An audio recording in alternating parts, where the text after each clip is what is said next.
Welcome back. On this video, I've been very much excited to do this. We are reviewing my personal Rolex Oyster Perpetual, and I think this is the perfect Rolex you can buy on the market, and we'll get to it.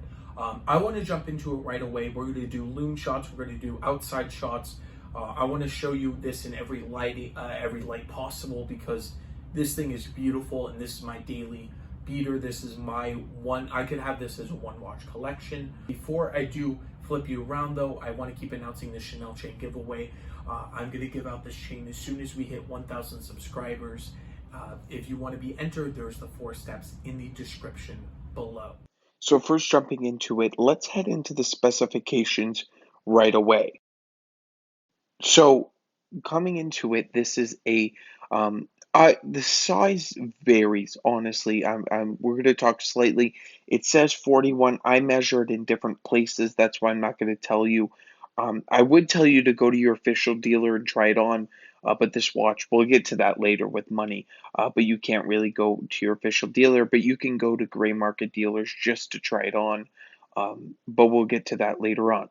So yes, it does wear a bit bigger than the 39, but it definitely does not wear like a 41 millimeter watch in the way a 41 Breitling, let's say, would wear, because it is a smooth bezel and everything like that. So let's talk quickly about the construction and the movement.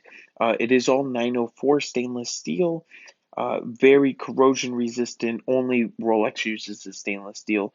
Very, very significant in importance, because Rolex is the only one, and you can only say that this Rolex has a 904. Now, other companies might use it, but not on the scale that Rolex does. We do have a high polish bezel and a high polish on the side of the bracelet. It is all brushed, and as you can see, the clasp is actually there's no safety, so it's just pressure release. The crown is in though, and I've talked about this on the comparison between a Datejust Wimbledon. As you can see, the bracelet smooths very easily. There's no rubbing links and pushing it out pressure. As you saw, that's the mechanism there. Very, very smart on Rolex's part. It is a whole high polish milled clasp you're getting now, and this is entry level. Realize that, we will talk about money and where I think it is. That's towards the end of the video. But the value for money is just unbelievable. And as you can see, it's extremely well built, solid links. Everything's really, really solid. The case back, everything fits very well. Look at the end links. They are 21 millimeters, so that's an issue. We do have 5 millimeters of extension link there. I have not used it yet. That's why I want to keep it in, but it is nice there. It's meant if you swell up during the day and you go down during the night, whatever the humidity is. And that's what it's meant for. You will get a perfect fit on this watch, though. You have all solid link screwed links, which is very easy to size. You have 3 micro adjust in the clasp itself, plus the 5 millimeters of extension, which is really, really awesome. Coming to the crown, so we'll get to the water resistance. It's 100 meters. As you can see, that's a dash. That means it's twin lock. There's an extra mechanism in there. Twin lock did come out before trip lock, which came out in the 80s. Twin lock existed for pretty much the old Submariners, the original ones, had only twin lock, so it's very, very cool. Sapphire crystal on the dial. It's a very big dial, especially with the high polish. Definitely has a very pronounced feeling when you're wearing it. I love it though, and the green does dial it down slightly than other options, which I've noticed. On the dial itself, it is all white gold, all the indices with chromolite. I will showcase that later. Extremely awesome, really. So it's all 18 karat gold, green dial, and as you can see around, there's actually markers. I will show you. This is just showing off the press real quick. But the dial itself is just unbelievable. And it's crazy to think that yes, at the same time, I will talk quickly. You could buy a Tudor Black Bay chrono, right? And that's a chronograph. But this is a Rolex. It's a completely different ball game. And looking at it, look at it. It's white indices around at each hour marker and double stick, so you know, 18 karat, of course, a crown. It is just so beautiful. When I look at the time on this watch, I get mesmerized with that dial. I stare at the dial and it's just so beautiful. The movement I noticed is absolutely amazing.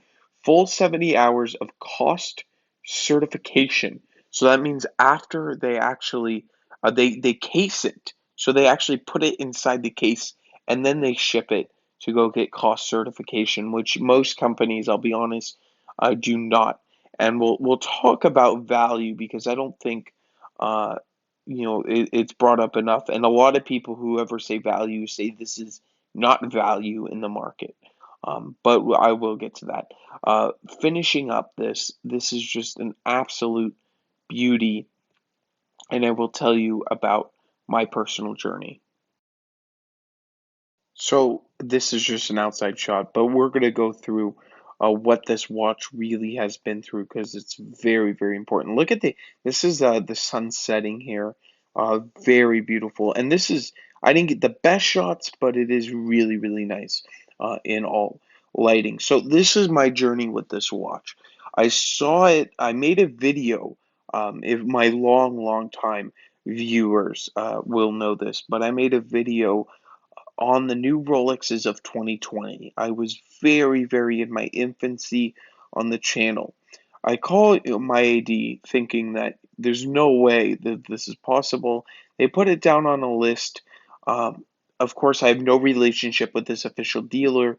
No transactions were done before. I never promised him or any of the people there that I would ever buy anything else. Nothing was said that, I have to not flip it. They just trusted me enough to have this watch, and I was very grateful because, of course, I would never flip it. It was such a journey to get it.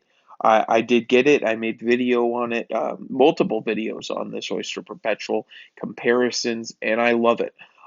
I've seen pretty much most of the modern Rolexes out there. Not every single one. Milgauss I haven't seen up close and things like that. But I've seen what I want to see. And the only other piece, I think the Daytona right now, just not for me. Even, of course, the price point at retail is still crazy for me. But it's just not what I'm really like yearning after, I should say. And that would be the GMT Master. But for what it is, all the time only watches, it is the best in my opinion. It's the cleanest. There is no, gimmick with it. There's no name they slapped on there and charged a higher retail price. Because to me, the Explorer, they all have history. I mean, I shouldn't say it like that, but I think most of you are understanding what I'm saying. It's just very clean, it's entry level, but it's not anything on this watch is not entry level type of stuff. Rolex put the same amount of care in this watch than they did in the Air King. Actually, I think a little bit more, I should say, with that movement. Of course, the Air King movement uses the Milgauss movement, which is magnetic, anti-magnetic, I should say, up to 1,000 Gauss. It is not. I believe they use the cage. Yeah, it's a caged movement actually, but it's very very cool, and it is. It's interesting, but at the same time, it's only 48 hours of power reserve, and I just prefer this because anyway, you're getting that anti-magnetic field, so you're still not going to get anything bad. But I'm getting a little sidetracked here. But what I'm saying is, this is the watch I personally feel has the best value for buck. You're getting everything that Rolex puts in their higher end watches. In this, yes, the clasp is different than the Datejust, but the Air King, I believe the Milgauss has that type of clasp, and it's not high polish. And I really, really, really have a gripe with high polish. The GMT Master, I did make an exception, but and the Daytona is high polish too. And I'm just not a fan of high polished middlings. especially on Oyster. I have a bad, like, I just really don't like that. But I do on the GMT. But putting that all aside, but what it comes in is the new 3230 70 hours, 28,800 beats, as all Rolexes are. Um, and you're getting everything, like everything that they put forward, they put into this watch. You're getting a colorful dial. Yes, some people say collectible, some people go whatever it is. It's very rare for Rolex to do something like this. But every day I'm finding out new stuff with their dials, and Rolex, when they do something special, they do something special. And I think this is special. Not special in the way they're only going to make it for a couple of years. Not special where they get discontinued and everybody makes a ton of money. Because it's not, to me, I don't care about making a ton of money because I'm not going to flip this watch. It's my first Rolex. It's really, it does its job. It's a three-hander movement and watch, and it does it perfectly. It's legible, it's elegant. Oh, the loom, I will pop in a loom shot. If you have stayed this long, you'll get treated to the most beautiful loom.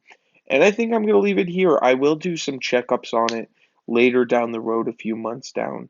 But I would love to know everything you like this review. If you do want the Chanel chain giveaway, there's the 4 steps in the description below, and I will definitely catch you in the next one.